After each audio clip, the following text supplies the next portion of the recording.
Buenas tardes, gracias a todos por conectarse y por seguir la transmisión de este conversatorio sobre la importancia del acceso del agua en la salud, organizado por el Nodo Sistemas Agroalimentarios en colaboración con el Nodo de Crisis Hídrica, ambos pertenecientes a la red Especies. Les recordamos que pueden suscribirse, activar notificaciones, compartir el contenido para que llegue a la mayor cantidad de personas posibles y seguirnos en nuestras redes sociales, Facebook, Instagram, X, en donde constantemente estamos compartiendo contenidos, seminarios, conversatorios e información relevante en caso de que ustedes estén interesados en algún tema. De igual manera, pueden consultar los medios de comunicación para unirse o suscribirse a los diferentes nodos de la red Especies. Nuevamente, gracias. El día de hoy nos acompaña Roxana Gámez y Olivia Hernández con dos temas muy interesantes que seguramente ya pudieron consultar por ahí en la difusión de lo que fue el conversatorio, para lo cual damos inicio y con esto doy la palabra a la doctora Astrid. Adelante, doctora. Hola, muy buenas tardes a todos y a todas. Muchas gracias a las estudiantes por estar participando en este evento, primer conversatorio. Y vamos a tener primero la presentación de Roxana Gámez Ortiz. Roxana es licenciada en Enfermería General por la Universidad Autónoma de San Luis Potosí y actualmente cursa la maestría en Salud Pública con área de concentración en epidemiología en la Escuela de Salud Pública de México. Ella realizó su servicio social en el Programa Institucional de Promoción a la Salud de la Autónoma de San Luis Potosí, donde organizó e implementó diversas campañas de salud. Posteriormente continuó su carrera profesional en Tuxtla Gutiérrez, Chiapas, en el Centro Comunitario Félix de Jesús Roguier, donde lideró iniciativas de prevención y promoción de la salud en la zona norte de la ciudad, incluyendo programas de prevención y control de pediculosis. Funge como facilitadora en la Unidad Didáctica de Diagnóstico Integral de Salud en la Escuela de Salud Pública de México. En 2021 fue consejera alumna de la Facultad de Enfermería y Nutrición de la Universidad Autónoma de San Luis Potosí y presidenta estatal de la Asociación Mexicana de Estudiantes de Enfermería. Actualmente es la presidenta de la Asociación de Estudiantes de la Escuela de Salud Pública de México y miembro de la red Especies, así como parte de la segunda generación de la Escuela Legislativa de la Cámara de Diputados de la, ay Dios, la 15ª legislatura, si no mal recuerdo los números romanos. Sus intereses se centran en la salud pública, abarcando temas como la epidemiología ambiental, los derechos humanos y la equidad de género.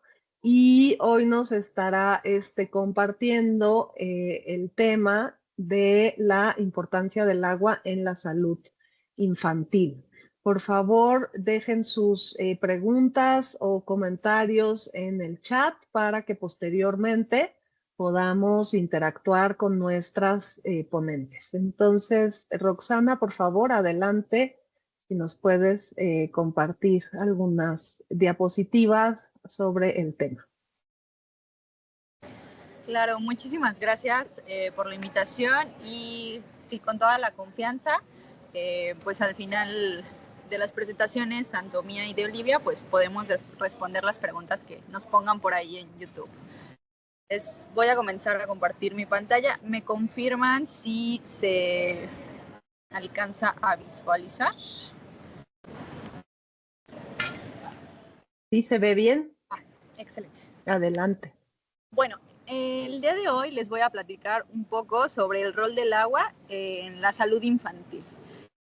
Bueno, me gustaría comenzar con algunos conceptos que claramente están relacionados, pero más que relacionados, me gustaría ir trazando el camino.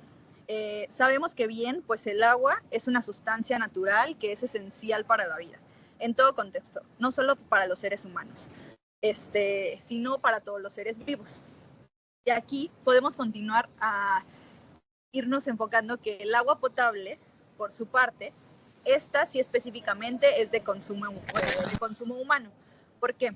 Porque lo que se busca con el agua potable es que esta agua, al consumirla, no tenga ningún efecto nocivo para la salud de las personas que las consumen. Aquí también podríamos incluir a la población animal, que pues también se busca que el agua que consuman pues no sea tampoco nociva para la salud del desarrollo de estos animales, ¿no? Pero entonces, ahora que ya conocemos estos dos conceptos, hay un concepto muy interesante que es la inseguridad del agua. La inseguridad del agua, cuando hablamos de inseguridad del agua, nos referimos específicamente a que las personas no tienen la capacidad de acceder y beneficiarse de agua confiable y segura.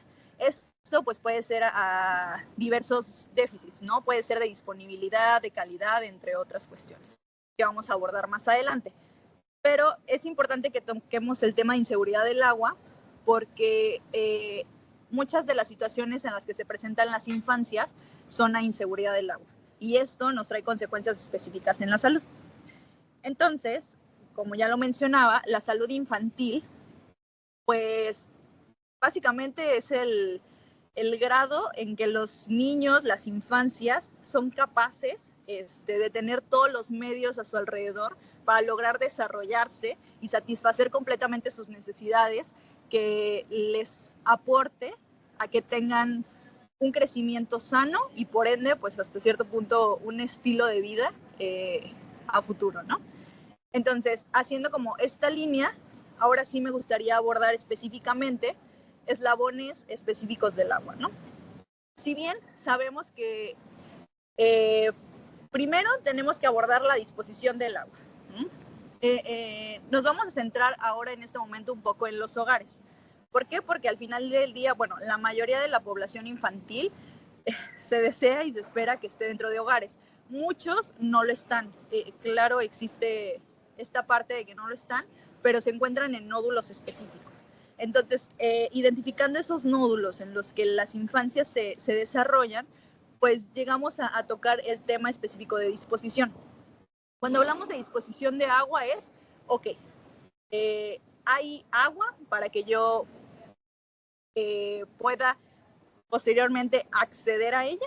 O sea, primero, tenemos agua. Sabemos que tenemos un sinfín de situaciones, sequía, procesos de cambio climático, sobreexplotación de mantos acuíferos, muchas situaciones relacionadas con el agua que no permiten que la disposición sea muchas veces la necesaria y la suficiente. Si bien sabemos que tenemos datos específicos de muchas instancias y de Conagua que nos habla de que la disposición ha disminuido muchísimo en estos años, ¿no? Desde el 2011 también se ha presentado unas sequías importantes que pues han disminuido la disposición de agua.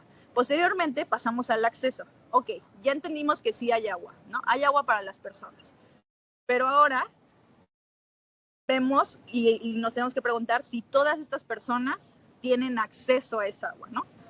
Y aquí tenemos dos cuestiones. Aquí es donde podemos entrar con la inseguridad del agua. Cuando se tiene acceso y cuando no se tiene acceso.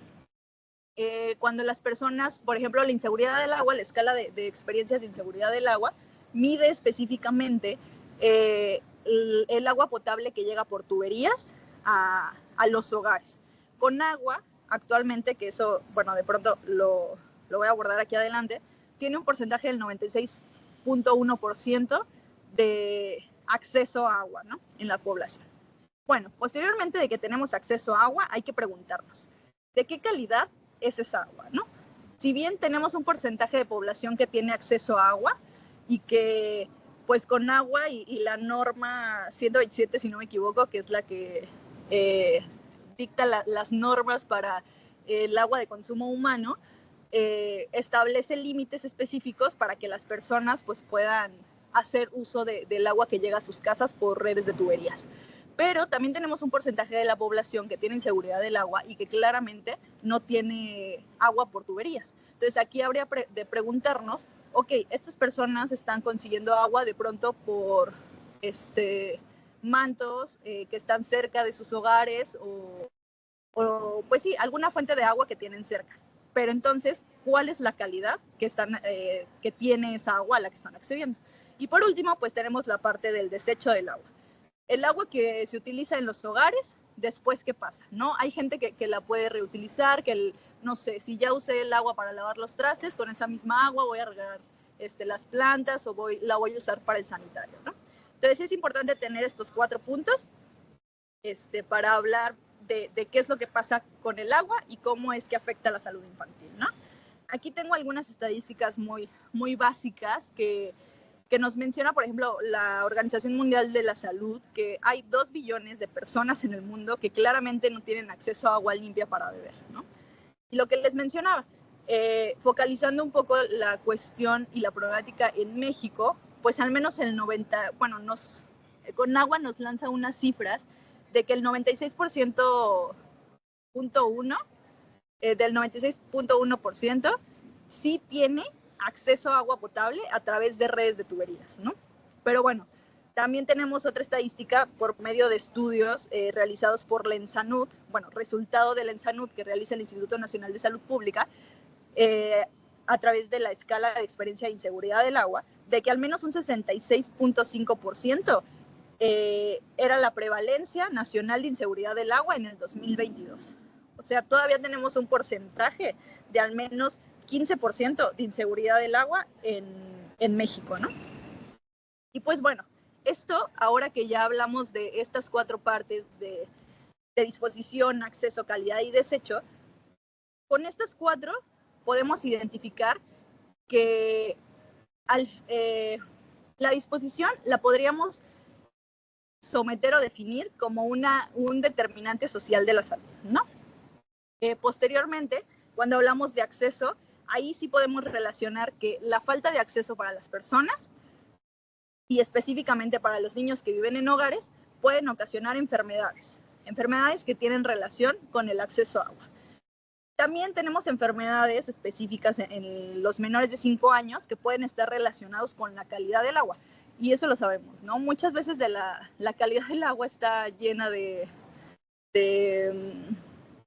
componentes químicos que claramente, si se tiene un consumo constante, llegan a dosis internas que causan conflictos y problemas para la salud, ¿no? Pero bueno, en este momento nos vamos a centrar en las enfermedades que están relacionadas con el acceso al agua, ¿no? Que principalmente, si lo focalizamos en la población menor de 5 años, son las enfermedades diarreicas agudas. Tenemos unas estadísticas de que 7.600 menores de 5 años de edad al menos mueren anualmente por enfermedades diarreicas, ¿no? Y que el principal agente causal de estas enfermedades es el rotavirus, ¿no? Es una realidad que conocemos y que probablemente ya hemos identificado durante mucho tiempo, pero que aún sigue siendo una problemática y de las primeras causas de muerte en menores de 5 años. Por eso la importancia de seguirlo abordando, ¿no?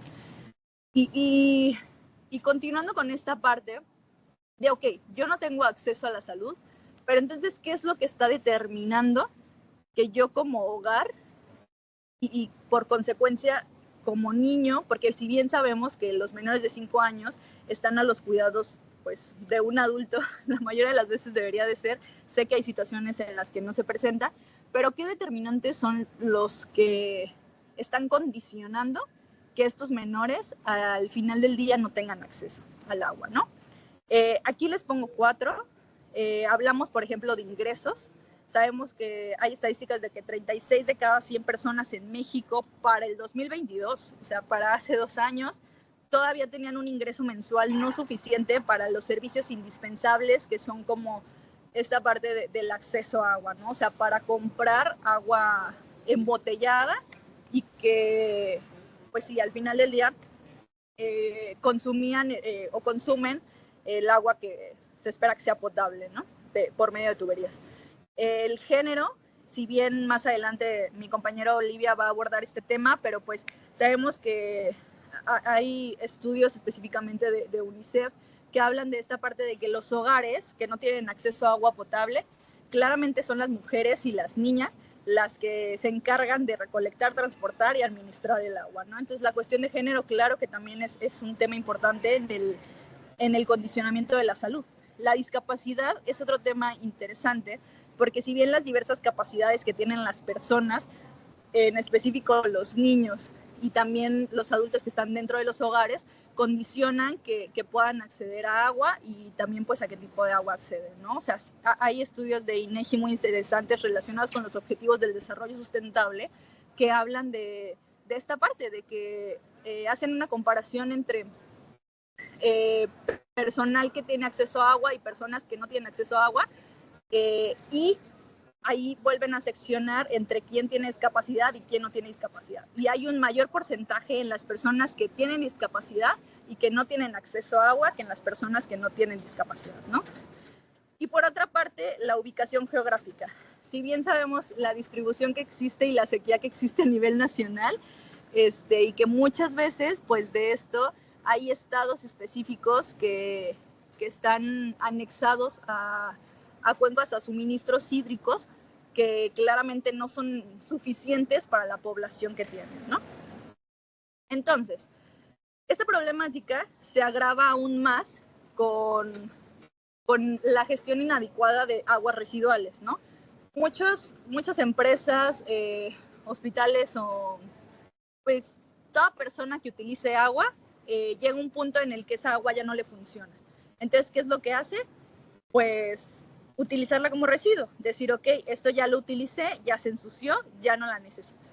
Y esto a gran escala y a gran magnitud, si no se gestiona de una manera adecuada, claramente contamina los cuerpos de agua que están cercanos o el mismo suelo, que también termina en cuerpos de agua, y eso muchas de las veces para las personas que están en inseguridad del agua y no tienen un acceso por tuberías a agua potable que está pasado o regulado por una norma, claramente implica y representa un riesgo, ¿no? Entonces, todo esto que acabo de mencionar, ¿por qué es importante específicamente en las infancias, no? Y aquí hay un tema muy interesante. Es porque si bien sabemos que como personas el volumen corporal de nuestro cuerpo, el volumen de agua corporal es alto. En los niños es un poco más alto. Además de que sabemos que los niños tienen mayor susceptibilidad a la deshidratación. ¿Por qué? Porque en su sistema digestivo no tienen la capacidad todavía y el desarrollo completo para la absorción que nosotros tenemos de adultos, ¿no? Además de que sabemos que el agua es un elemento específico para el funcionamiento tanto mental y de la mayoría de las células de nuestro cuerpo. Entonces, si nosotros estamos condicionando el agua y el desarrollo de los niños, estamos condicionando la esperanza de vida de los niños, ¿no? Y al final del día la estamos disminuyendo. También, por otra parte, el acceso a agua condiciona el saneamiento y la higiene de las personas, específicamente de los niños y de enfermedades que están relacionadas con la vía fecal oral, ¿no? Entonces, la importancia de que las infancias tengan acceso a agua y que sea además agua de calidad es esencial para que puedan crecer, desarrollarse y tener un futuro, básicamente, ¿no? Entonces, esta problemática, si bien claro que se han presentado muchísimas respuestas y muchísimas búsquedas y avances también se han tenido, ¿no? O sea, desde el declarar el acceso a agua y al agua como un derecho fundamental, que claramente, si ya bien se declaró, ahora hay que hacerlo respetarse, porque pues muchas veces se pierde este sentido de que realmente es un derecho, ¿no? O sea, sí está declarado en la Constitución y en el 2010 fue reconocido por la Asamblea General de las Naciones Unidas, pues muchas de las veces no es respetado, ¿no? Por intereses o por muchas cuestiones. Pues claramente los objetivos de desarrollo sostenible lo tienen involucrado en el objetivo número 6, que busca garantizar la disponibilidad y la gestión de agua sostenible, de agua para el 2030, ¿no? Claramente en México también la Dirección General de Epidemiología tiene un manual de procedimientos estandarizados para vigilar esta parte de las enfermedades diarreicas agudas en menores de 5 años y que claro también tienen protocolos específicos. Además, UNICEF tiene una herramienta, la herramienta WASH, muy buena sobre agua, saneamiento e higiene para todos, que bueno, es lo que busca, tener agua, saneamiento e higiene para todos, y pues de esta manera busca proteger y que se realice una gestión adecuada de los recursos hídricos. Si seguimos abonando a todas estas estrategias que bien se han implementado, pues claramente podemos reducir considerablemente la carga de mortalidad, la carga de las enfermedades diarreicas agudas que tienen los menores de 5 años a la mortalidad general, ¿no? Entonces, por esa misma razón es que yo actualmente en la maestría de salud pública, con área de concentración en epidemiología, estoy desarrollando un estudio sobre asociación entre la inseguridad del agua en los hogares y las enfermedades diarreicas agudas en menores de 5 años, ¿no? Esto a través de los datos de ENSANUD Continua 2019-2023, que abarca la escala de inseguridad, la escala de experiencias de inseguridad del agua, ¿no? Entonces, bueno, esto fue como un pequeño contexto de todo el proceso que conlleva y cómo llega, cómo la salud, cómo el agua está afectando la salud de las infancias, que muchas veces no logramos como ver la relación, ¿no? O sea, sí identificamos que las enfermedades diarreicas agudas son un problema en los menores de 5 años y las mismas madres o los vínculos cercanos, las redes de apoyo a los menores lo saben, pero pues muchas veces, por ejemplo, cuando se presenta un evento diarreico que proviene o que tiene causas específicamente relacionadas con el agua, se comienza con el tratamiento, pero sabemos que un evento diarreico necesita rehidratación oral, ¿no? ¿Y cuántas veces de esa rehidratación oral se puede realizar de manera efectiva cuando no se tiene un acceso a agua de calidad, ¿no? Entonces, claro que es una problemática que hay que atenderse y hay que seguir trabajando. Y pues bueno, por mi parte, hasta el momento sería todo.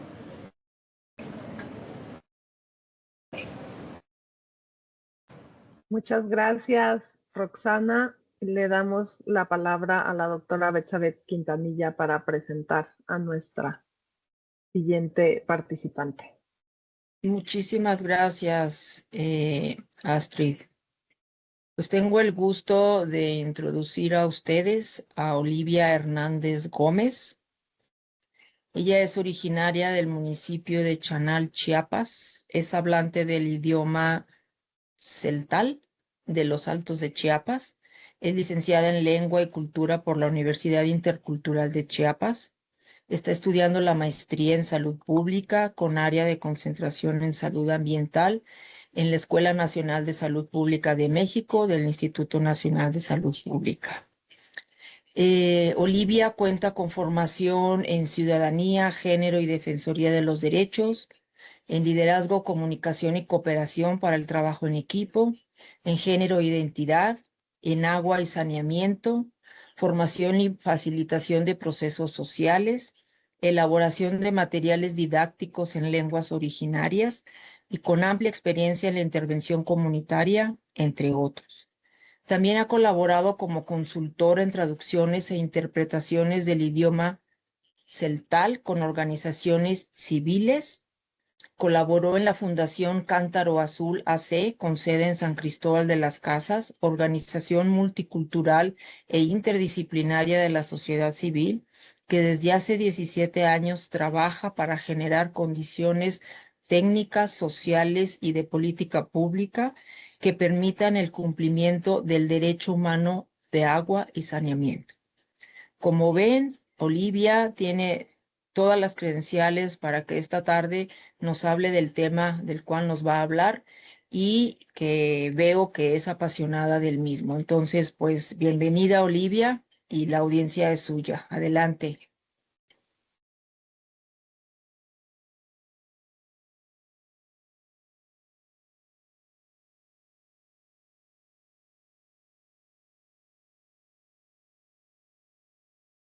Ya se ve su presentación, solo póngala en formato presentación. Gracias, doctora Betsabe. Precisamente quería preguntar si se ve. Si solo ponga en formato presentación, ándele, sale. Ya está bien. Adelante. Bama yatik ta pisilik buka la balik ta chamit koptikik alto. Muy buenas tardes a todas y todos. Muchas gracias por escucharnos el día de hoy. Yo les voy a compartir un poco de mi experiencia de trabajo comunitario. Sobre todo está enfocado en el tema de género, el cual implica la participación de las mujeres. Voy a hablar de un tema muy general sobre los Altos de Chiapas, sobre todo en las comunidades originarias para el acceso a agua. Como bien sabemos, en Chiapas tiene una alta suficiencia hídrica, es uno de los estados que más provee agua al resto del país. Sin embargo, el estado de Chiapas también cuenta con poca escasez en el suministro del agua. La mayoría de las entidades se abastecen de pozos, de ríos, lagos, arroyos, y entre otras que esto implica lo que es captación de agua de lluvia o el acarreo. Según el INEGI, menos del 50% de la población de Chiapas tiene acceso a agua potable, y esto se debe precisamente a las brechas de desigualdad y las barreras geográficas. Bien comentaba la compañera Roxana que el acceso a agua pues, es un derecho humano fundamental y es indispensable para una vida digna y para la realización de otros derechos humanos como es la salud, la alimentación y el saneamiento. Cabe mencionar que en las comunidades rurales de los Altos, este derecho se ve limitado por distintas barreras sociales que afectan económicamente y principalmente a las mujeres, quienes son las principales gestoras del hogar. En la mitad de los municipios, pues hay problemas en el acceso de la red, especialmente en las zonas rurales y comunidades originarias. También es importante recalcar que no todas las comunidades rurales son consideradas comunidades originarias. Las comunidades originarias, o mejor conocido como indígenas, pues precisamente son poblaciones que hablan una lengua indígena. En Chiapas, regularmente las mujeres a menudo caminan hasta 4 o 5 kilómetros para llevar el acceso a agua en sus hogares. Esto podemos ver, bueno, en la imagen es de una señora de la comunidad de Nuevo Porvenir, del municipio de Zitalá, y es una persona que acarrea en un pozo que está como a 10, 15 minutos de la distancia de su hogar. También hay comunidades donde el acarreo llega hasta los 30 minutos a pie, y otras donde tienen que usar un transporte particular para el traslado del agua. Es importante, bueno, las mujeres enfrentan sobre todo como múltiples barreras para participar en la gestión comunitaria del agua, porque bien sabemos que muchas de las decisiones para gestionar estos proyectos son liderados por hombres. Y a pesar de que las mujeres son las principales gestoras, ellas no se involucran tanto o no las involucran para esta toma de decisiones. Entonces pueden llegar como distintos proyectos a las comunidades, sin embargo, ellas no tienen la oportunidad de opinar y de decidir qué proyectos son bienvenidos o son recibidos en la comunidad. Esto marca mucho lo que es la desigualdad de género. Por ejemplo, las mujeres que a pesar de ser las principales afectadas para el acceso del agua, para el agua segura, también es importante mencionar que la calidad del agua es muy importante para garantizar la salud, y en ocasiones en muchas de las comunidades ni siquiera hay acceso al agua. Esperar agua potable es impredecible, porque para hablar del agua potable tiene que llevar un tratamiento de desinfección, ya sea clorado o con otros sistemas, para que al hogar llegue pues este tema del agua potable y pueda ser consumido sin ningún riesgo a la salud. Entonces, en muchas de estas comunidades tienen acceso a agua, que es agua entubada al hogar, y donde no, pues es el acarreo, y esto no garantiza la calidad. Regularmente, y en distintos estudios sobre calidad de agua, las muestras tomados en los pozos o incluso en los sistemas de captación de agua de lluvia, los resultados siempre salen con E. coli. Y eso lo puede comentar uno de mis amigos que está conectado ahora, que es experto en el tema de análisis de calidad de agua. Entonces, eso sí es muy importante, que agua segura no es lo mismo que tener acceso a agua. La escasez de agua potable y el acceso inadecuado de las instalaciones también aumenta precisamente el riesgo a las enfermedades transmitidas, como es la diarrea, el dengue y el Zika. Mi compañera Rox comentó mucho sobre estas enfermedades, y precisamente pues en las comunidades el problema del dengue se vive diariamente, precisamente porque no hay un saneamiento adecuado. También bien se comentaba que hay lugares donde tienen como las fosas sépticas. Las fosas sépticas en ocasiones pues no tienen el manejo adecuado y generan encharcamientos.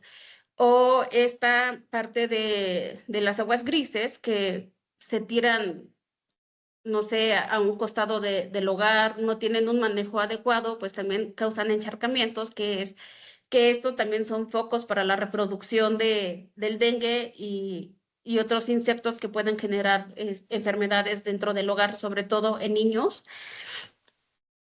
Bueno, ¿y por qué es importante hablar sobre el tema de género? Pues bien sabemos que las mujeres son la clave del cuidado del hogar, lo comunitario y el desempeño. Por ejemplo, las mujeres en las distintas comunidades tienen distintos roles, no solamente es cuidar al bebé o hacer la comida. Por ejemplo, cuando no hay agua en el hogar, ¿quiénes son las encargadas de ir y acarrear? Son mujeres y niñas. Los niños a una cierta edad apoyan en esta labor, sin embargo, y esto lo sé por experiencia en campo, y la frase que ellos mencionan es que los niños llegan a una edad en donde empiezan a hacer trabajos de hombre, entonces dejan esta actividad de apoyar en el acarreo del agua. Y pues trabajo para hombres es como ir al campo, sembrar u otras cosas. Entonces las mujeres siguen siendo las responsables de suministrar el agua dentro del hogar.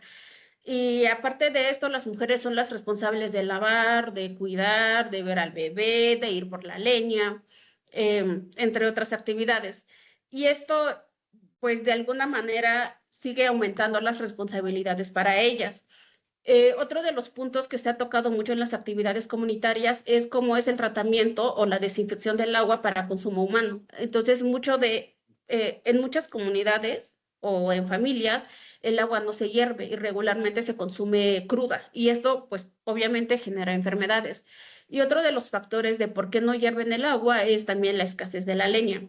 Hervir el agua consume leña y para obtener leña, pues hay que ir a acarrearla también. Entonces, y esto también es a ciertas distancias, o sea, no son lugares cercanos. Y entonces esto empieza a generar como más cargas de actividades para todas las mujeres. Por ejemplo, con distintas organizaciones que me tocó colaborar en campo, pues hemos trabajado transdisciplinariamente en distintos espacios. A mí me tocó trabajar con colegas que trabajan el tema de nutrición, sobre todo con mujeres y con niños. Me tocó trabajar con doctoras, con médicas, que también se encargaban de enseñarle a las mujeres a preparar el suero casero, y pues a trabajar sobre todo con las plantas medicinales. También he tenido la oportunidad de trabajar con parteras, con otros colegas que trabajan precisamente con las parteras, que las parteras y los médicos tradicionales son los que han ayudado mucho a colaborar y ayudar a estas comunidades. Y este punto es muy importante mencionar el trabajo de las parteras y de los médicos tradicionales porque es lo que hay en las comunidades. De repente, bueno, a mí me ha tocado actualmente en estos espacios académicos hablar mucho y defender como mucho este posicionamiento de la importancia de los médicos tradicionales y las parteras porque son los que han salvado vidas. Por ejemplo, en esta imagen yo quiero enfocar, en esta imagen es de mujeres del municipio de Zitalá, es de los municipios con mayor pobreza y rezago social en el estado de Chiapas, que se ubica entre los límites de los Altos de Chiapas y la región selva. Este municipio, por ejemplo, no tienen acceso a una salud digna. O sea, por ejemplo, hay centros de salud en la cabecera municipal, pero no llegan a todas las comunidades y hay comunidades que están ubicados desde la cabecera como a 2 horas a 3 horas. Esto en transporte público, en terracería y otra parte donde se tiene caminando. Entonces, esto es un punto que se debería de abarcar en las políticas públicas de que la atención a la salud debe de llegar hasta estas comunidades aledañas donde no llega. Entonces, es muy importante reflexionar en esto porque estas mujeres, las parteras sobre todo, han salvado vidas y no solamente hablamos de otras mujeres embarazadas, han curado a enfermos. Entonces, es muy importante revalorar esto porque en otros espacios se discute mucho el tema y para algunas personas que no conocen el trabajo comunitario es negligencia médica lo que cometen. Entonces creo que es importante reflexionar en este punto. Por ejemplo, en la época del COVID, la jurisdicción sanitaria o las caravanas de salud en este municipio desaparecieron. Y eso lo comento porque me tocó presenciar todos estos procesos. La caravana de salud llegaba cada 15 días, cuando fue la época del COVID, pues desaparecieron, ¿verdad? Entonces, ¿quiénes fueron las que atendieron a muchos de los enfermos? Pues precisamente fueron parteras, médicos tradicionales, otros compañeros, y la presencia como de personas ajenas, pero si hablamos del personal de salud, no hubo presencia, ¿no? Entonces, y eso no se refleja en los datos. Y creo que es muy importante empezarnos a cuestionar qué tan verídicos son muchos de los datos que nosotros leemos. Entonces, es la importancia de tener como todo este contexto comunitario. El acceso al agua potable, bueno, y el saneamiento también sabemos que representa la necesidad humana y que es básico para el cuidado de la salud y del bienestar, ¿no? Y el papel de las mujeres, pues en el tema de salud y saneamiento es fundamental porque son las principales encargadas. Eso es muy importante remarcar siempre y fortalecer la participación en la toma de las decisiones. Porque al involucrar a las mujeres en la toma de decisiones, no solo es mejorar la calidad de vida, sino también va a fortalecer más la resiliencia comunitaria frente a los desafíos relacionados con el tema de agua. Porque pues la unión hace la fuerza y sobre todo las mujeres, ¿quién más que las mujeres es que conocen las necesidades, qué es lo que se necesita, cómo y cada tiempo se necesita en este aspecto, ¿no? Bueno, el acceso al agua y el saneamiento, pues sigue siendo como un reto muy importante en las comunidades rurales, sobre todo enfocando mucho a las mujeres celtales. También quiero aclarar que hablo de mujeres celtales porque son los municipios en los que yo he colaborado. He estado en zonas tzotziles, pero mi mayor experiencia son con las mujeres celtales. Los Altos de Chiapas también está conformado en dos regiones, que es el celtal y tzotzil. Sin embargo, mi enfoque es más con la zona tzotzil. Bueno, es necesario como seguir promoviendo las políticas públicas, que se reconozca y se fortalezca el papel de las mujeres en la gestión del agua y al mismo tiempo pues que aborden las barreras estructurales que limitan su participación.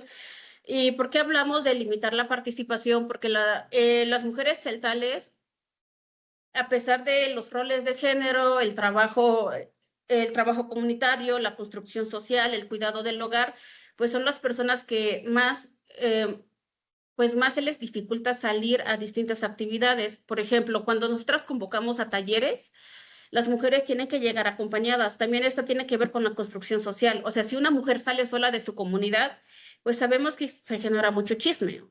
Entonces, ellas cuidan también como esa parte familiar y personal. Otras, en muchas de las actividades que se realizan, se convoca solamente a las mujeres, pero no consideramos de que las mujeres tienen hijos. Entonces, creo que es muy importante empezar a involucrar a los hijos en estos espacios y sobre todo tener un área para el cuidado de los niños en lo que las mujeres se forman. Otro de los espacios es la distancia, o sea que si los talleres son fuera del hogar por, no sé, un día o 2 días, pues también a las mujeres se les dificulta. Entonces sí es importante empezar a generar espacios como más concurridos, espacios más cercanos y sobre todo facilitar también el acceso a la información. Otro de los puntos muy importantes que nosotras vemos como facilitadoras en las comunidades es el idioma. En ocasiones también existen las personas o los facilitadores que hablan solamente el español y no tienen esta apertura en interpretar lo que quieren transmitir, porque de repente se marca mucho de que el idioma es una barrera. Y en ocasiones no es así cuando se trata de los talleres. A mí me ha tocado colaborar con colegas que no hablan el idioma celtal o el tzotzil y han podido comunicarse con las personas mediante mímicas, mediante algunas otras actividades en el que ellos puedan plasmar estos objetivos o las ideas que quieren transmitir. Entonces creo que también esta sensibilidad a las distintas culturas es muy importante para comunicar y mejorar como todo este enfoque e identificar las problemáticas. ¿Y esto por qué menciono del idioma? Porque para las mujeres el no hablar español es muy complejo, porque sí hay cosas que no entienden, entonces les da pena hablar, les da pena comunicarse, porque también sabemos que la discriminación y el racismo es algo que es algo que marca nuestro país, que entre los mismos hermanos nos discriminamos o nos discriminan por ser indígenas. Entonces creo que es muy importante abordar esto también con el tema del agua, porque otro de los datos que se ha identificado es que precisamente esta brecha para el acceso al agua es el idioma. O sea que si no hablamos muy bien el español, la atención no se nos da. O sea, también eso es una realidad en el país. Entonces, ahora, siendo mujeres, o sea, que se nos dificulta involucrarnos a distintas actividades o actividades políticas públicas, ahora siendo mujeres indígenas, es más aún. Ahora, si no dominamos el español, es mucho más complejo. Entonces, creo que esto es muy importante, empezar a quitar un poquito las barreras lingüísticas, que esto nos ayudaría a mejorar mucho en nuestro contexto social y comunitario. Y esto hablando sobre todo en la importancia de las mujeres, porque creo que es donde más violencia ha habido, y no comento que en las comunidades haya violencia, más bien creo que es la desigualdad de género, y creo que es muy importante seguir abordando esto. Los años en el que yo he colaborado y he trabajado con distintos compañeros y organizaciones, nos ha tocado ver la participación de las mujeres, cómo ellas se han ido involucrando poco a poco en el tema del agua. Ellas han empezado a participar, han empezado a gestionar y han empezado a involucrarse en distintas actividades respecto al tema, pero sí es muy importante darles este acompañamiento, porque también somos muy conscientes de que de repente llegan proyectos a las distintas comunidades, se entrega el proyecto y se van. No hay una buena verificación, no hay una buena evaluación, y ni siquiera está como esta parte del taller de mantenimiento o de operación de cualquier sistema. Y si no hay este acompañamiento adecuado, cualquier sistema que se deje es un sistema que va a quedar como un elefante blanco, porque no se le va a dar el uso adecuado. Y eso se ha logrado ver en distintos lugares, en distintos espacios donde nos hemos encontrado con sistemas de distribución de agua, pero están mal instaladas y obviamente no se pueden utilizar, o hemos encontrado sistemas de cloración en donde la comunidad empezó a utilizar en su momento, pero en un determinado tiempo, pues no pudieron como calcular la dosis necesaria, y empezó a haber como esta sobrecarga de cloro, y pues obviamente la gente decide dejar de utilizarlo, porque pues también sabemos que hay que llevar pues una capacitación para moderar el uso del cloro, para la dosificación del cloro. Entonces, hay muchos retos que debemos de enfrentar para poder generar una buena gestión del agua y el saneamiento a nivel comunitario, pero siempre con el enfoque de género. O sea, creo que esto es una parte muy importante, de que muchas de las decisiones también son tomadas por el género masculino, y pues realmente no conocen como estos aspectos y las necesidades de las mujeres. Y bueno, sería como un poco de lo que les quería compartir. Pues muchas gracias a todas. Este es un tema que me apasiona, entonces no voy a terminar. Gracias.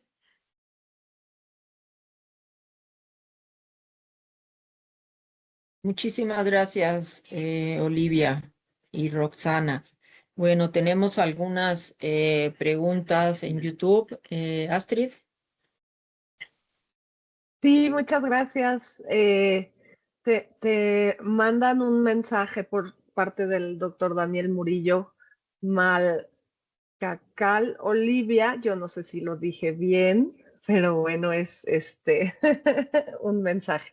Tú sí seguramente sabrás qué significa. Y muchas gracias por haber puesto acá sus preguntas. Entonces vamos a iniciar esta primera pregunta de la doctora Leticia Hernández. Bueno, no tiene destinatario, entonces me dicen por favor quién quiere opinar sobre.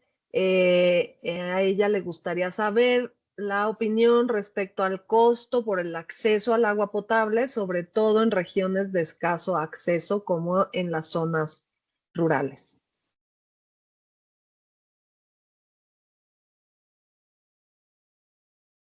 ¿Sí? ¿Quieren opinar sobre ¿Cómo es ese costo? la pregunta, perdón? Dice, me gustaría saber su opinión respecto al costo por el acceso al agua potable, sobre todo en regiones de escaso acceso como en zonas rurales. Yo no tendría como el acceso, bueno, no tengo los datos específicos de los costos, o sea, porque lo tendrán otros colegas, ¿verdad? Es cuestión de preguntarlas. Pero yo he visto en los informes de gobierno, creo que lo más bajo que he visto para la instalación de sistema hidráulico, bueno, de agua entubada ha sido como de 2,5 millones aproximadamente en comunidades pequeñas.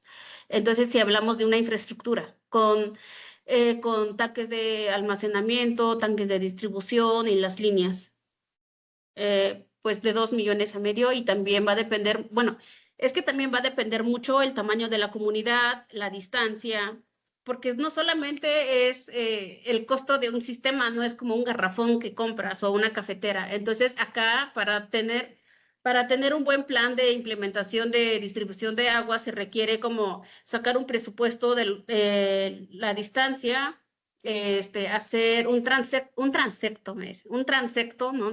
Para conocer las zonas desde el manantial, desde donde se va a implementar los tanques de distribución, tanques de almacenamiento, también saber si va a ser por gravedad o va a ser por bombeo. Entonces, creo que son muchos estudios que se requieren, entonces sí ha de ser varios millones, aparte del tamaño de la comunidad. Entonces, creo que eso lo podría, en mi caso no puedo responder exactamente a la pregunta, pero podemos investigar.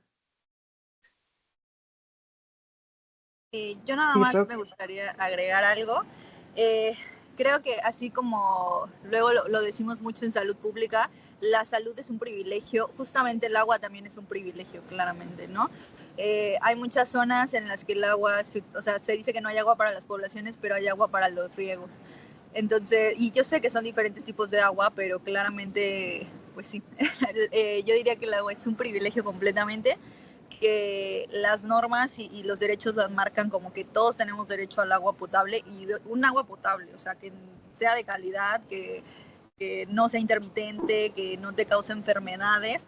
Y pues en realidad yo les preguntaría, ¿no? El agua potable, bueno, el agua que llega a nuestras casas por tuberías, que los que tenemos tuberías, es agua potable. ¿Cuántos nos bebemos esa agua? O sea, la utilizamos para lavar ropa o para lavar trastes, para bañarnos, ¿no? Pero ¿cuántos sinceramente, pues nos la bebemos, ¿no? Y muchos tenemos la capacidad de ir a comprar un garrafón probablemente de 20 pesos. No voy a decir marcas, pero hay garrafones hasta de 50, 60 pesos, ¿no? Entonces creo que sí tenemos una cuestión ahí interesante con los costos del agua, y solo diría que es un privilegio, que todavía nos falta avanzar mucho en esa cuestión. Y tal vez yo agregaría, pues también buscar alternativas, ¿no? A lo mejor estos sistemas, así como los hemos venido, construyendo, ¿no? Que se podrían llamar como infraestructura gris, ¿no? Que es mucho de cemento. Pues a lo mejor podríamos ir explorando algunas otras, soluciones, ¿no? Imitando un poco los procesos de la naturaleza, por ejemplo, ¿no?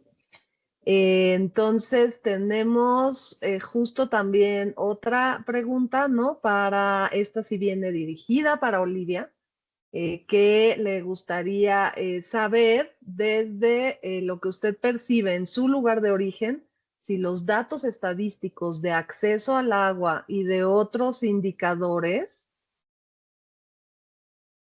y de otros... Ay, perdón porque me interrumpieron aquí. Déjenme, lo vuelvo a empezar. Dice, me gustaría saber desde lo que usted percibe en su lugar de origen, si los datos estadísticos de acceso al agua y de otros indicadores de saneamiento básico coinciden con los reportados. No, esto es una farsa. O sea, eso fue lo primero que mencioné creo que en la primera semana de clases en salud pública, y me dijeron, ponte a leer. Entonces, o sea, es una farsa. En mi experiencia laboral, pues Cántaro Azul no me va a dejar mentir. No sé, seguro tengo ex colegas conectados, y si no van a ver tal vez la transmisión, pero pues es una farsa. Nos hemos encontrado en comunidades que ni siquiera aparecen en el INEGI. Por ejemplo, yo puedo mencionar de una comunidad del municipio de Zacuán, Cancún, del estado de Chiapas, que es una comunidad pequeña, es una comunidad zapatista, pero no refleja en los datos de INEGI. Entonces, ¿qué nos da eso? Eso quiere decir que no llegan hasta las comunidades más alejadas. Otro de los datos que nos hemos encontrado en los distintos espacios es, hay reportes de Conagua, y yo sí voy a mencionar eso porque me tocó revisar en uno de mis roles laborales, que están registrados que, no sé, el 50% de la población tiene acceso a agua. Es mentira, tiene acceso a una línea de tubería, pero sin agua. Entonces, creo que esos datos no son, o sea, son datos que sí recogen, pero que no garantiza que tengamos ese acceso. O sea, por ejemplo, en mi pueblo, yo hablo de mi pueblo, de mi comunidad, donde algunos familiares recibieron la implementación de los tanques de ferrocemento por el gobierno, y yo veo porque leo cuánto se gastó, ¿no? Cuántos millones invirtieron en los tanques de ferrocemento, después sé que son más baratos.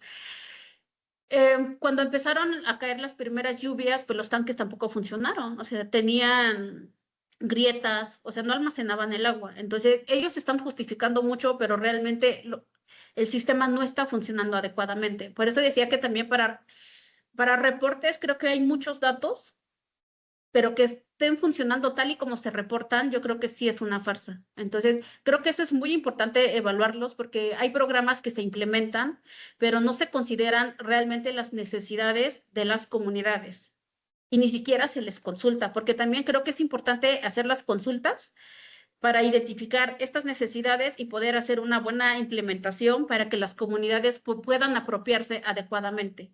Entonces, creo que son como pasos prioritarios para una buena implementación de algún proyecto. Entonces, mi respuesta es que no. O sea, los datos que yo he leído y que he comparado y he investigado, pues realmente no todos son verídicos, porque los reportan también personas que no van a campo. Entonces, creo que para poder reportar un buen dato también es importante conocer a profundidad las comunidades. De acuerdo, muchas gracias, Olivia. ¿Algo que agregar, Roxana? ¿O no? Pasamos a otra pregunta. Ok. Tenemos también aquí un par de preguntas sobre, yo creo que las voy a hacer juntas, ¿no? Porque por un lado nos preguntan para Roxana, ¿cuál es la norma oficial mexicana de calidad de agua para consumo humano vigente y qué contaminantes contempla? Y por el otro lado, no, justo también preguntan, ¿en la normatividad hay estrategias para identificación de metales o solo a nivel microbiológico? Entonces creo que están relacionadas. Entonces, Roxana, ¿tienes algún comentario para estas preguntas? Sí, claro. La norma oficial mexicana número 127 de agua para uso y consumo humano, que me parece que es del 2021, si no mal me equivoco, y si no, lo revisamos de nuevo.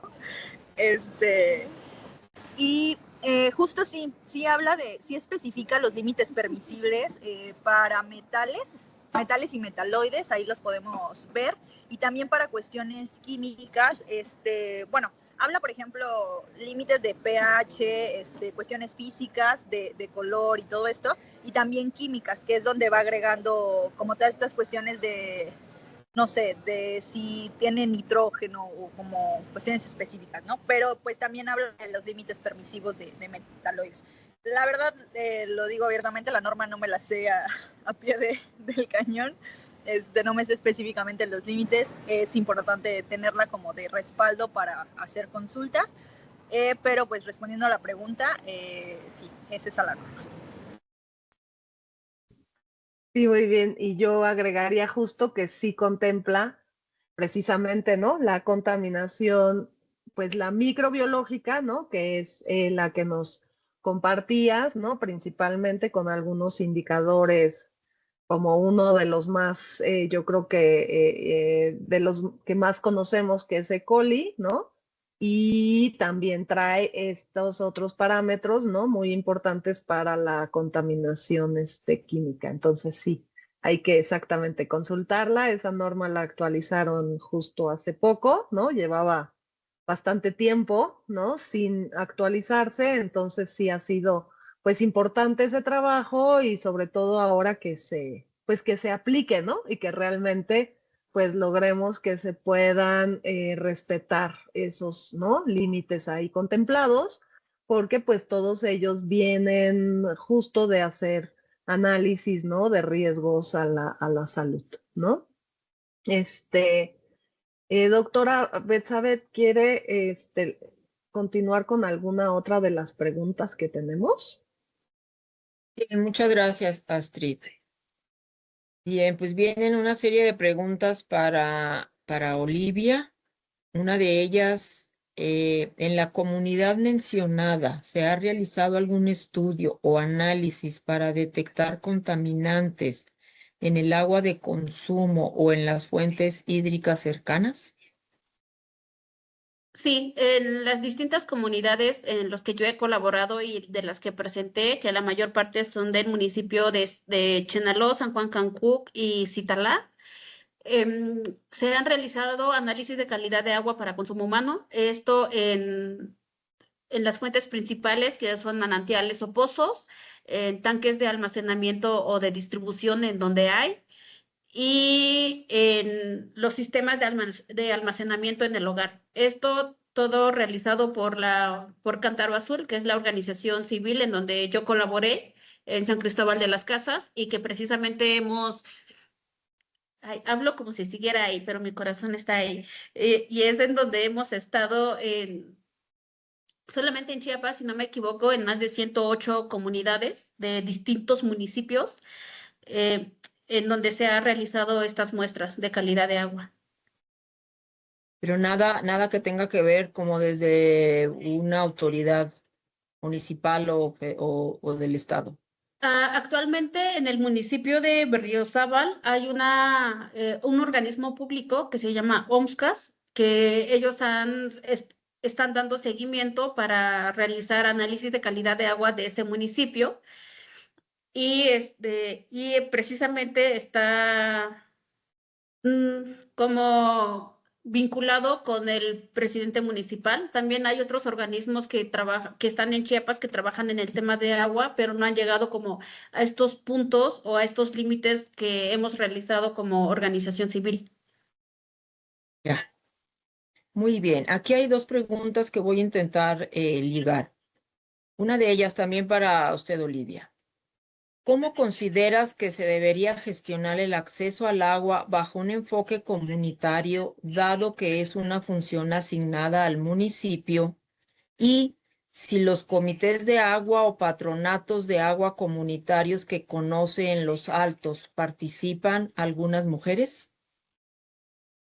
¿Cómo podría funcionar como gestión comunitaria? Pues precisamente se está promoviendo todo lo que es la gestión comunitaria del agua y saneamiento porque el gobierno no hace nada, ¿verdad? Por algo se está promoviendo mucho lo de la gestión comunitaria. Precisamente sabemos que, que antes de realizar estas gestiones el gobierno las debería de garantizar porque precisamente así está dentro de las políticas públicas, pero es algo que no se realiza mucho. Los comités de agua o los patronatos de agua son personas dentro de las comunidades que son las responsables de gestionar el agua dentro de su comunidad y que se encargan como el mantenimiento de los sistemas, limpieza, chaporreo, distribución del agua. O sea, similar al ZAPAM o al ZAPAC que está en los municipios, o al menos acá en Cuernavaca. Entonces, los patronatos de agua o los comités trabajan dentro de sus comunidades sin percibir un sueldo. Es un rol que tienen que ejercer todos los habitantes, en este caso los hombres o cooperantes por familia, y que es un rol rotativo anualmente. ¿Cómo se ha empezado como esta gestión? Precisamente porque en muchas de las comunidades no hay acceso a agua, ni siquiera infraestructura, nada. Entonces lo que se está haciendo es precisamente hacer una organización comunitaria entre gestores de distintas comunidades para poder empezar a gestionar esto ante el gobierno o ante estancias públicas. En mi experiencia actualmente en el municipio, bueno, Berriozábal, que es el OMSCAS, ha integrado muy bien a las mujeres para participar, para gestionar o incluso para poder realizar como toma de decisiones. En el municipio de Zitalá actualmente existe la Asociación de Patronatos de Agua del municipio de Zitalá, que es un organismo, también es un organismo comunitario que está conformado por 35 comunidades aproximadamente, probablemente ya aumentó. Y es, bueno, es una asociación de puros gestores de las distintas comunidades de Zitalá que están también gestionando ante el municipio tener acceso a agua en todas sus comunidades.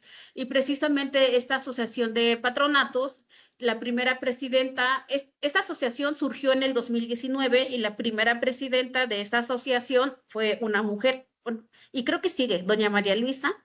Mis respetos para ella, ha sido una mujer que ha dado voz a todas estas mujeres y poco a poco se están involucrando y se busca la involucración de más mujeres, porque en ese municipio también se hizo el reconocimiento de patronatos de agua dentro de sus comunidades y lo que se buscó con ese reconocimiento de los patronatos es involucrar un poquito más a las mujeres a ser partes del comité. Claro, muchos de los retos que nos encontramos es que había nombres que nos decían, bueno, las mujeres que vayan a los talleres que se nos convoca como comité y nosotros vamos al chaporreo o vamos a ver los tanques. O sea, porque para ellos ese es el trabajo más duro y recibir talleres es más fácil para las mujeres. Lo comento porque estuve en ese proceso, entonces sí son comentarios que pues tengo muy presente, ¿no? Entonces sí, creo que poco a poco se está involucrando a las mujeres. Como les comentaba en la presentación, no es nada fácil porque como mujeres, muchas de ellas tienen hijos, los esposos, la comida, entonces creo que tienen más roles que, que los hombres, sinceramente.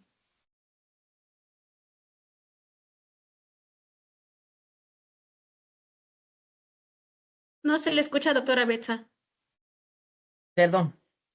Una reflexión y una pregunta un poquito ligada. Nos ponen aquí, calidad o cantidad. Hablando del acceso al agua, sabemos que hay lugares donde es una dicha contar con agua, pero luego por eso no se le da importancia a la presencia de metales y metaloides. Está la necesidad que no importa, la calidad. Entonces, una breve respuesta a ello, ambas.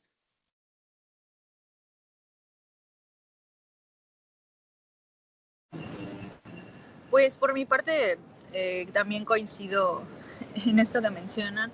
Realmente era algo que dialogaba en estos días, como esta parte de, okay, de bueno, yo no tengo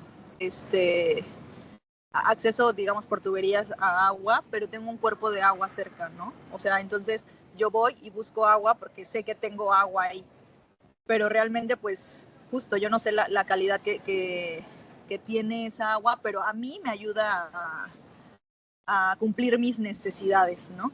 Entonces creo que sí, más bien muchas veces que más que no se le dé, bueno, si bien no se le da importancia, pero también considero que es importante que las poblaciones también, pues, es que no me gusta decir que las eduquemos porque no es el contexto, porque otra vez nos vuelve a posicionar como en nosotros sí sabemos y ellos no, ¿no? Pero más bien sí creo que también la ignorancia muchas veces es la mejor protección y nosotros lo sabemos y por eso podemos medir el riesgo, pero hay muchas personas que no y pues les ayuda a cumplir sus necesidades, entonces pues al final del día una no sustituye a la otra. Se debe de tener las dos.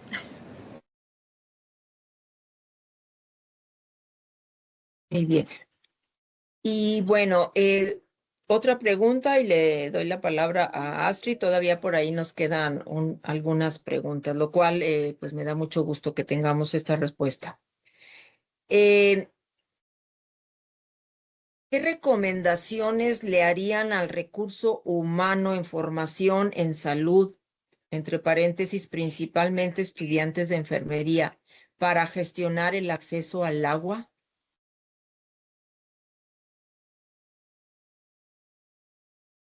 ¿Qué les dirían a los estudiantes, los y las estudiantes formándose? Aquí le dan un especial énfasis en enfermería para gestionar el acceso al agua. Bueno, aprovecho, perdón, aprovecho para responder desde que en su momento fui estudiante de la licenciatura en enfermería. Y para empezar, el primer consejo sería comenzar a ver todo el contexto completo, ¿no? O sea, aquí en el congreso en el que estamos presentamos un foro y hablábamos justo de esto, ¿no? Que nosotros en la carrera de enfermería, pues todavía tiene un sistema muy hegemónico de que pues todo está orientado y focalizado a la parte de salud humana, que sí tiene mucha relación, pero no vemos como todo el contexto de que lo ambiental y lo animal también tiene relación con la salud, ¿no? Del ser humano. Entonces, para empezar, sería comenzar a ver desde el contexto completo, no solo lo que se nos ha enseñado como a veces como caballos que nos ponen aquí como dos tablitas y ir en ese sendero, sino más bien incluir esta parte del contexto ambiental. Ese sería parte número 1. Y pues 2, creo que empezando por nosotros mismos para la gestión del agua, podemos predicar con el ejemplo, ¿no? Muchas veces no podemos hacer cambios específicos en hogares o con las poblaciones, aún de pronto a lo mejor en un nivel licenciatura, pero pues también esto que sirva de comercial, invitarlos a que puedan estudiar también la maestría en salud pública e incidir directamente en estas cuestiones, ¿no? De atender las problemáticas del agua en las poblaciones. Olivia. Bueno, yo considero muy importante que no solamente como la profesión de enfermería, yo creo que de todos deberíamos de tener una educación transversal, intercultural, multicultural, porque creo que en mi experiencia muchos de los que estudian medicina, las y los que estudian medicina siempre se enfocan, vuelvo a lo mismo, o sea, que se enfocan solamente en zonas urbanas. Entonces creo que también es muy importante llegar como a estas zonas rurales sin esta careta de ser racistas o discriminar a la gente.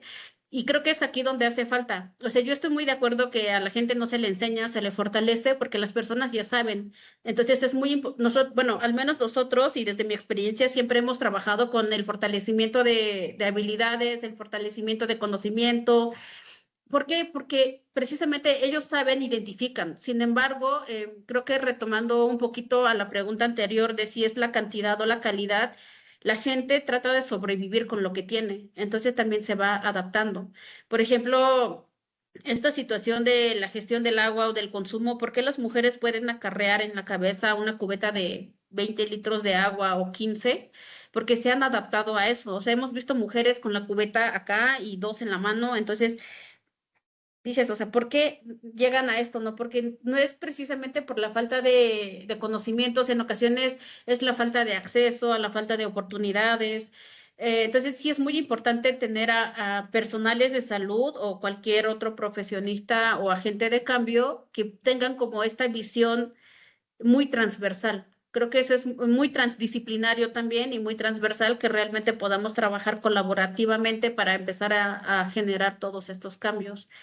Creo que eso es muy importante y creo que desde mi experiencia en el Instituto Nacional de Salud Pública, sí es muy importante fomentar esta igualdad, ¿no? Como quitar las brechas de desigualdades, fomentar más lo que es la transdisciplina y yo siempre voy a decir, o sea, quitarnos esta parte de la discriminación. Sé que hay personas mucho más privilegiadas, habemos personas privilegiadas, pero realmente las comunidades necesitan mucho de nosotros y creo que eso es importante.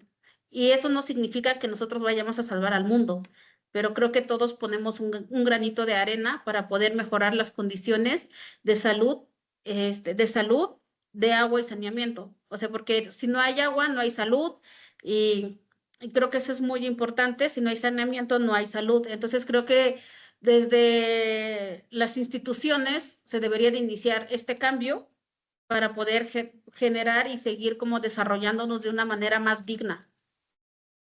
Entonces, eso. Así es. Muchas gracias, Olivia. Astrid, te cedo la palabra. Muchas gracias.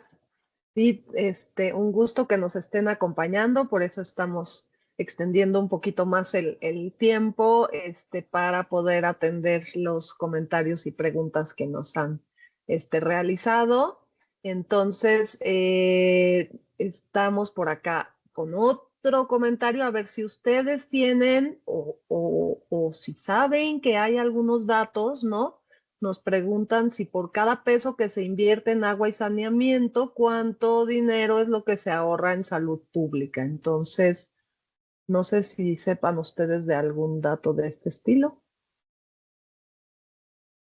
El dato así tal cual realmente yo lo desconozco, pero sí soy firme creyente de que invertirle a la salud pública te ahorra y te disminuye mucho los costos simplemente, por ejemplo, en atención clínica, en segundos y terceros niveles de atención.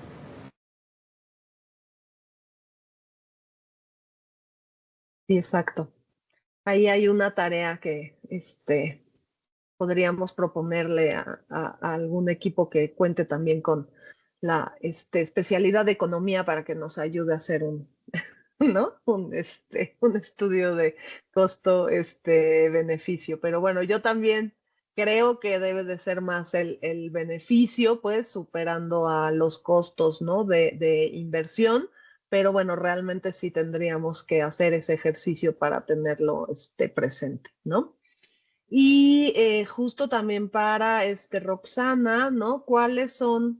¿Qué enfermedades son las más comunes relacionadas con la mala calidad del agua y también a la poca ingesta de esa? Sabemos que en algunos lugares hay agua limpia y accesible, pero no se consume la cantidad necesaria.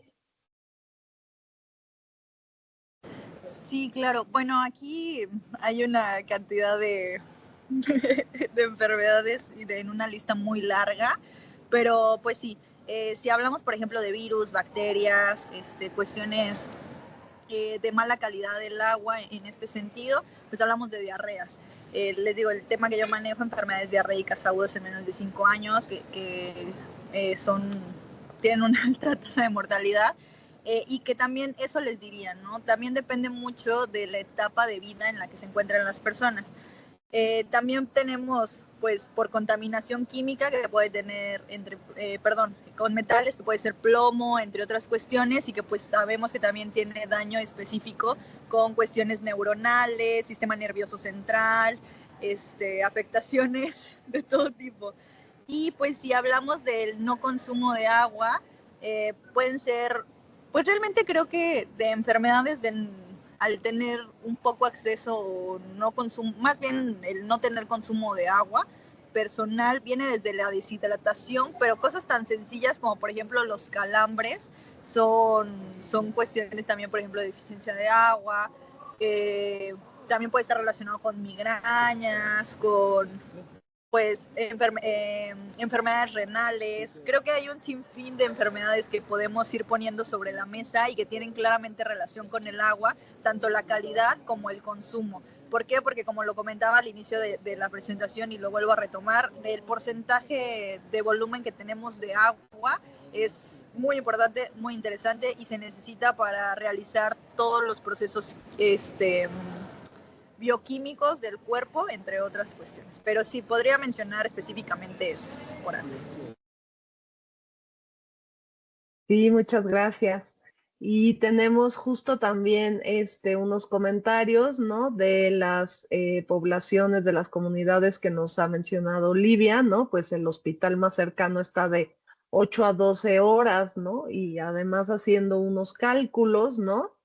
Si una persona necesita de 60 a 100 litros de agua, si esa es una familia de 5, entonces cada familia necesitaría acarrea, ¿no? Al menos 15 cubetas de 20 litros al día y esos son 300 kilogramos de peso, ¿no? Entonces sí, de verdad que es una tremenda carga, ¿no? Que además ya bien nos mostraba Olivia que justo recae en las mujeres, ¿no? Y bueno, tenemos felicitaciones y más felicitaciones, ¿no? Justo por las presentaciones y compartir estas experiencias. Y todavía una más para Olivia, que si después de los talleres se realiza algún seguimiento para verificar si la comunidad implementa esas recomendaciones. ¿Ha habido alguna oportunidad de seguimiento? En algunos espacios y en algunos proyectos sí se ha dado un acompañamiento y un seguimiento, pero también sabemos que cuando son proyectos financiados no se puede del todo, entonces son por etapas y por procesos. Yo puedo compartir que en la última implementación que realicé junto con mis compañeros, precisamente fueron implementaciones de saneamiento. Y acá, pues, el trabajo es más comunitario. Algo que sí es muy importante es todo este proceso comunitario, desde el diagnóstico, priorización de necesidades, eh, identificar cuál es el sistema más adecuado para esta zona o para la familia, las adaptaciones, el diseño. Entonces, después de la implementación también, bueno, durante la implementación se involucró a las familias y después se dio un acompañamiento de un año, que los primeros 6 meses fueron visitas de 2 veces al mes, o sea, cada 15 días, y en el último semestre fue de una vez mensual. Esto nos ayuda a verificar y a acompañar precisamente a las familias de cómo se están adaptando. Creo que también algo muy importante son como las capacitaciones de mantenimiento y de operación, porque, bueno, creo que es eso, mantenimiento y operación, para que las mismas familias o personal de la comunidad puedan reparar cualquier daño o imperfección en el sistema.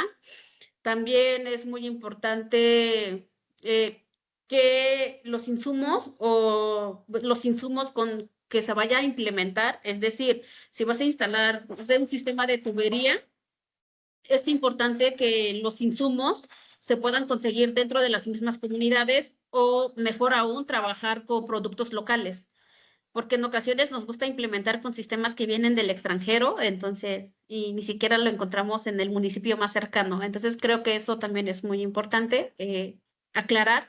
Que sí hemos tenido casos de éxito, sí, creo que hay casos de éxito donde se ha dado el acompañamiento y las mismas comunidades se han apropiado de estos contextos, y otros donde pues han desaparecido simplemente.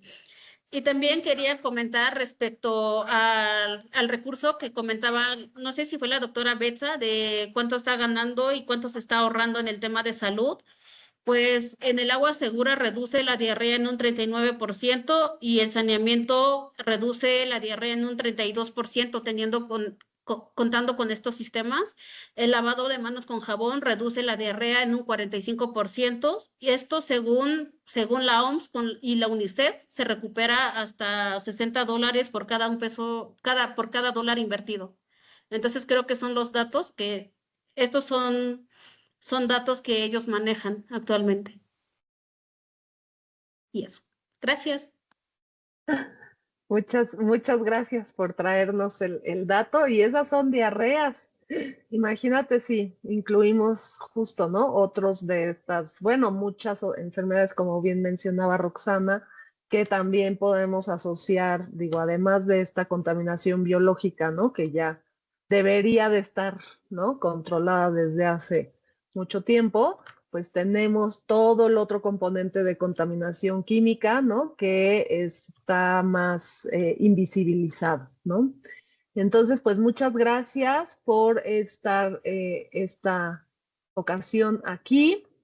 Ya nos compartió también Eduardo el formulario.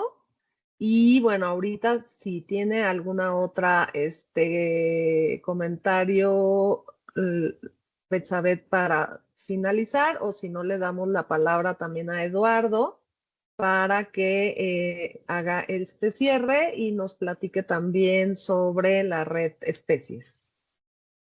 No me resta más que dar las gracias a quienes se conectaron y obviamente a Olivia y a Roxana por su entusiasmo en este tema. Y pues cedemos la palabra a Eduardo. Adelante. Hola, muchas gracias. Pues más que nada agradecer la disponibilidad y los temas por parte de Olivia y Roxana. Creo que muchas veces damos por hecho que todas las personas los conocemos o sabemos la situación en todas las partes del país, por ejemplo aquí en México, y sabemos que somos muy, muy distintos de un lado al otro, ¿no? En los extremos. Más que preguntas por mi parte, me gustaría que Olivia y Roxana nos dieran como unas palabras finales, algo que les gustaría que las personas que se conectaron, que siguieron la transmisión, que la verdad es que fueron bastantes, hubo muy buena respuesta, lo cual la verdad es que nos agrada muchísimo, pero que ustedes les gustaría que se quedaran al terminar este conversatorio.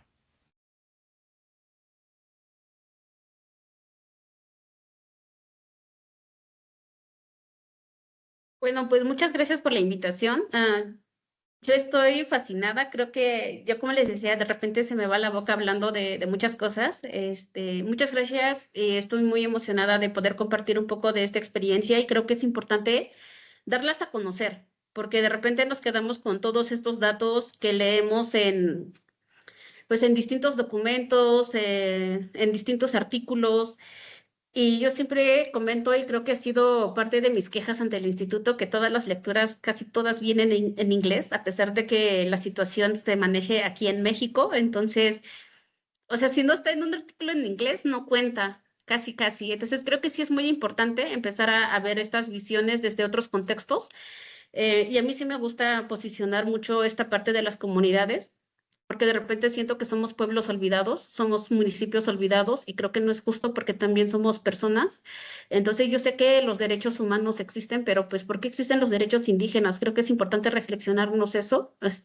Sí, también nosotros somos humanos, ¿no? Pero para que se nos garanticen nuestros derechos tiene que estar eh, dirigido hacia nosotros. Entonces creo que es un poco de injusticia y es momento de empezar a exigirlos.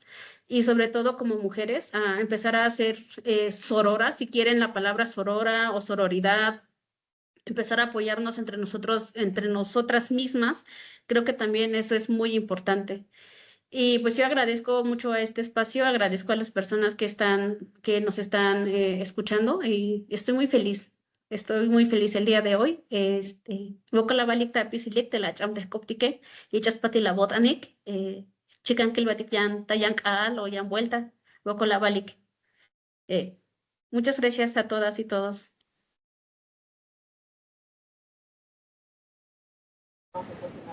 Bueno, yo por mi parte, de igual también agradecer muchísimo la oportunidad. Creo que el hacer uso de estas herramientas es muy bueno para llegar un poco más pues a otros lugares. A mí me gusta mucho la idea que generemos estos espacios.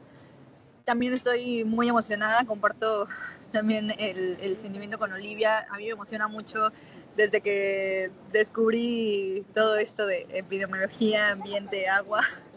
Me fascina hablar de aguas. Entonces, y pues también me motiva mucho el conversatorio que tuvimos el día de hoy, justo a seguir como indagando, buscando, pero que no solo se quede en eso, ¿no? Sino también en incidir directamente para poder aportar a lo que está pasando allá en el mundo, ¿no? Y creo que eso sería como mi comentario final. Creo que sí, me gusta mucho la idea de que investiguemos, de que encontremos, de que hagamos muchísimas cosas, pero que no se quede solo en eso, ¿no? Que podamos, y parte de la salud pública es llevarlo al campo, aplicarlo y mejorar las condiciones de vida, mejorar el desarrollo de las personas. Entonces, como hacer la invitación abierta a todos los que nos están viendo, a todos los que nos vieron y a todos los que nos vayan a ver en algún momento, que tenemos las posibilidades, tenemos las herramientas y nada más es cuestión de que, pues, agarremos las fuerzas, nos decidamos y comencemos a incidir allá afuera, ¿no? De acuerdo, muchísimas gracias. Igual agradecemos a la doctora Astrid y a la doctora Betsabeth que nos ayudaron con la moderación de este conversatorio. Aprovechando, la doctora Astrid, Olivia y Roxana pertenecen al nodo de crisis hídrica de la red de especies. La doctora Betsabeth Quintanilla y su servidor, Eduardo Rojas, pertenecemos al nodo sistemas agroalimentarios de la red de especies.